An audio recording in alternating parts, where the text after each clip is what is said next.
मैं बिल्कुल उसको मानता हूं, मगर एक बात देखिए, स्पीच की आप बात करें, आपने देखा कि यूनियन होम मिनिस्टर जो लखीमपुर खीरी के 2 दिन पहले क्या कहा था, 2 मिनट में ठीक कर देंगे। देख लिया आपने, 8 लोग मर गए।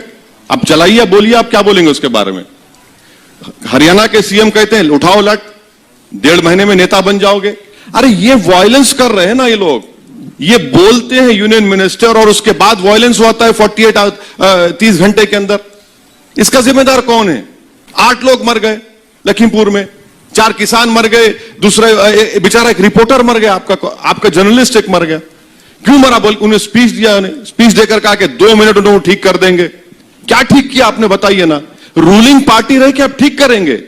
आप देश के होम मिनिस्टर हैं, आपके हाथ में देश की व्यवस्था को, अमन को बरकरार रखना, और आप खुद ही इस तरह की अनाप शनाप, इस तरह की गंदी जबान इस्तेमाल करते हैं और पूरा वायलेंस इरप्ट हो चुका है, खून बह रहा है पूरे यूपी में। तो यही तो हम कह रहे हैं कि आप जब बोलेंगे तो आपके मुंह से अल्फाज ऐसा निकल रहे हैं जैसा कि पूरा शराफत के अल्फाज निकल रहे हैं, और हमारे मुंह से निकल रहा है गंदगी निकल रही है। ये कैसा? आप तो सत्ता में है ना, एक मिनिस्टर की ये रिस्पॉन्सिबिलिटी, ये जबान होनी चाहिए कि आप बोलेंगे हम ठीक कर देंगे 2 मिनट में। देखिए क्या हुआ, देख रहे हैं ना। अब मेरे को समझ में नहीं आ रहा कि ये क्या हो रहा है। मैं किसी का पक्ष नहीं लूंगा, लेकिन मैं आपसे ये जानना चाहता नहीं, आप किसी बात को इसलिए सही कहते हैं। मैं ये नहीं कह रहा हूं कि आप किसी 4 बातें हो रही हैं तो मेरी 3.5 सही है या मेरी 4.5 सही है, आप ये कहना चाहते हैं? नहीं, मैं तो कह रहा हूं मेरी पूरी बात सही है मेरी। कौन कह रहा 3.5 सही है? हम तो पूरी बात सही कह रहे हैं। बताइए, हम जितनी बात कहें झूठ कहें क्या?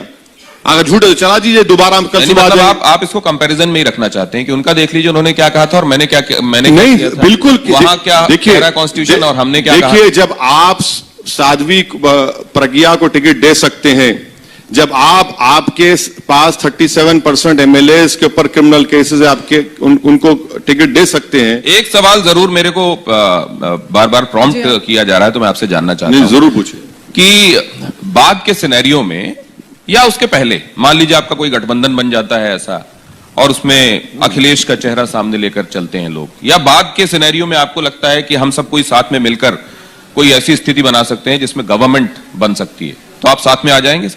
अरे बाद की बात क्यों करते हैं? अभी करिए ना। हम तो अब करने की बात कर रहे हैं। राजभर साहब ने कहा अब करिए, शिवपाल साहब के पास हम जाकर बैठे, चंद्रशेखर भी थे, हम बोले अब करिए ना, करने को अब तैयार नहीं है आप।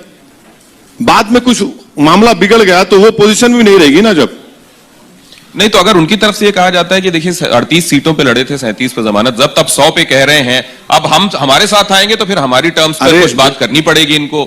देखिए, चलिए आप बात करवा दीजिए, इसी बात पर चलिए। नहीं तो उनको क्या बोलूं मैं कि कितनी सीटों पे बोलेंगे? नहीं, मैं उनको क्या बोलूं कितनी सीटों पे रजामंद हो रहे हैं? वो सुन रहे होंगे टीवी 9 भारतवर्ष। नहीं, हमारी हर बात सुनते हैं, हर बात सुनते हैं, बगैर सुने नींद नहीं आती इनको। और उनको बता दीजिए कि इतनी सीटों पे अगर आप आ जाते हैं तो। अरे भाई, हम तो कह रहे हैं कि आप राजभर साहब से बात करिए, शिवपाल साहब से बात कर लीजिए। आप करिए ना बात, क्यों नहीं करते बात? हमसे बात नहीं कर रहे, मत करिए, इन दोनों से करिए बात, करके बताइए। तो एक बात वो सुन ही रहे होंगे तो ये बता दीजिए कि अखिलेश को सीएम मानेंगे ना? हाँ, अखिलेश को सीएम मानेंगे ना? देखिए, ऐसा है ना कि जब आप शादी करते हैं तो तभी तो बच्चा पैदा होता है। अब शादी से पहले आप बोलेंगे बच्चे का नाम रखो, तो मैं कैसे रखूंगा? ये भी असद की एक अदा जो अभी आपने देखा, वो लैला मजनू, अभी इन्होंने एक बयान दिया, उसका भी बड़ा बवाल है कि कहा कि एक बिस्तर में 2 पार्टियां होती हैं।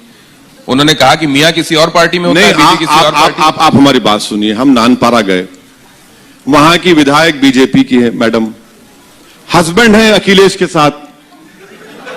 अरे क्या हो रहा है भाई? अरे ये तो माने क्रिकेट के ऊपर बैट लगाने वाले भी सर पकड़ रहे हैं कि भैया ये क्या हो रहा है। मैडम यहां पर बाबा की पार्टी में, और हस्बैंड पति जो है वो अखिलेश के पास है। इस पर कोई बात नहीं करता, बोलना हमको। लेकिन असद ये तो हमारे घरों तक में ऐसा हुआ है कि फिर मैंने किसी और को वोट दिया है, किसी और ने किसी और को वोट दिया। यही तो हम बता रहे हैं ना कि जब हम इलेक्शन लड़ रहे हैं तो आपको तकलीफ क्यों हो रही है? हमारी पत्नी तो हमारे साथ ही है ना। हमको घर जाना है, अभी सुनने के बाद वो भी पूछेंगे सुबह में क्यों बोले, मगर हमारे साथ है ना। ये कौन सी बात है? ये क्या हो रहा है बताइए? लेकिन ओवैसी साहब, फिर पॉलिटिकल डिस्कोर्स जो है वो किस लेवल पर जाएगा? शिवसेना के मुखपत्र सामना में छपता है कि बीजेपी के अंतर्वस्त्र हैं ओवैसी साहब। अंतर्वस्त्र के तौर पर काम कर रहे हैं, देखिए, फिर तो उसको भी जस्टिफाई करना पड़ेगा। समीर साहब सुनिए, अगर इस लेवल पर समीर साहब मैं political समझ गया सवाल आपका। समीर साहब ये बताइए, एक महाराष्ट्र का चीफ मिनिस्टर असेंबली में खड़े होकर कहता है कि हमको फख्र है कि हमने बाबरी मस्जिद को शहीद किया। शर्म आनी चाहिए इन कांग्रेसियों को। बैठे रहे, मुंह नहीं खोल सके, मुंह नहीं खोल सके। एनसीपी के लोग गूंगे बनकर बैठे रहे। चीफ मिनिस्टर कह रहा है कि शिवसेना को फख्र है कि हमने बाबरी मस्जिद शहीद किया, और आप सत्ता के लिए अपनी जबान को काट लेते हैं। आप नरेंद्र मोदी को प्रधानमंत्री बनाए, हिंदू हृदय सम्राट का नारा किसने दिया? यही सामना ने दिया। आप हमको उंगली उठा रहे हैं। आप बीजेपी के साथ, बरसों से बीजेपी के साथ, और आपको अचानक याद आ रहा है असदुद्दीन ओवैसी। कभी लाके बिठाइए ना सामना वालों को, हमारे पास सामने बिठाइए, नहीं बैठ सकेंगे हमारे सामने। इतने हम दलील दे देंगे, पूरे भाग जाएंगे। अच्छा, औरंगाबाद की पार्लियामेंट सीट, समीर साहब, इम्तियाज जलील आपके फेटर्निटी के थे, 20 साल का जर्नलिस्ट। शिवसेना के 21 साल के एमपी को हमने हराया। 21 ईयर्स कांग्रेस नहीं हरा सकी उसको, एनसीपी, हमने हराया उनको। अब बताइए, उनको उसकी तकलीफ है कि उनका प्यारा हार गया हमारे सामने, इम्तियाज के सामने, तो इसलिए लिखे जाते हैं। मगर कल के दिन मौका पड़ेगा, फिर चले जाएंगे नरेंद्र मोदी के पास, जाएंगे, देखना शिवसेना वाले।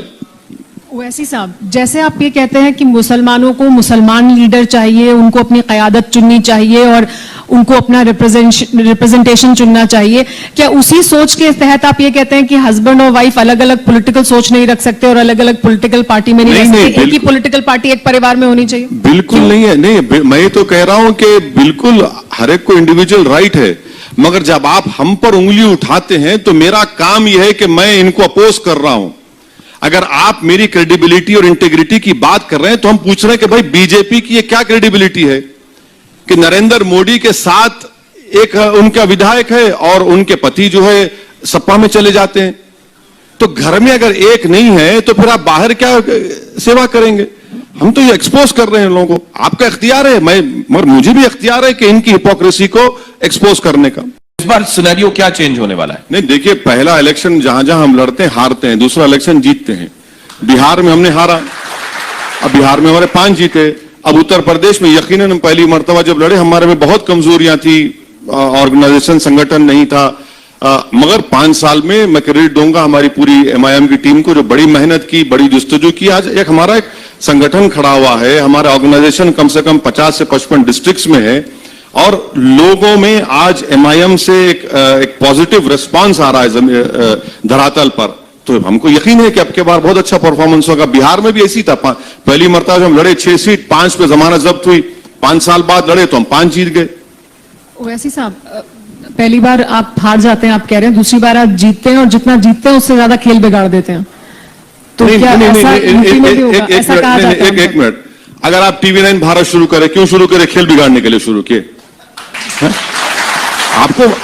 आपको स्पेस है ना भाई। जब आप टीआरपी में नंबर 1, टीआरपी तो खैर खत्म हो गया अभी, मगर आप नंबर 1 बनना चाहते हैं ना, तो आप नंबर 1, मैं भी नंबर 1 बनना चाहता हूं, मैं नंबर 10 नहीं रहना चाहता हूं, मैं ये रेस जीतना चाहता हूं। अब खेल बिगाड़ेंगे, खेल बिगाड़े भाई, खेल बिगाड़ना क्या है?